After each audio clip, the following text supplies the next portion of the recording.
চলতি মাসের শুরুতে টানা বৃষ্টির পর সারা দেশেই বেড়ে চলেছে তাপমাত্রা। ৬৪ জেলায় চলছে মৃদু তাপপ্রবাহ। বিগত বছরগুলোর তুলনায় এবার তাপের তীব্রতা বেশি হওয়ায় গরমে নাকাল নগরবাসী।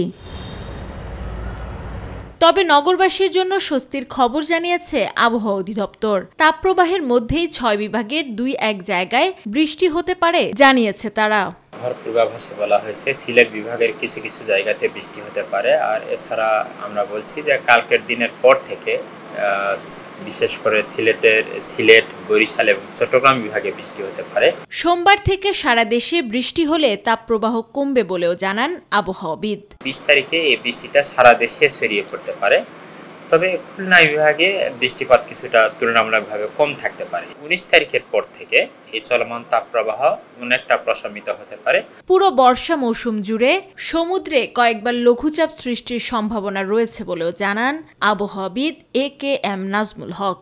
মে মাসে ১ থেকে ২টি লঘুচাপ তৈরি হতে পারে এবং তা থেকে কোনো একটি ঘূর্ণিঝড়ের রূপ নিতে পারে।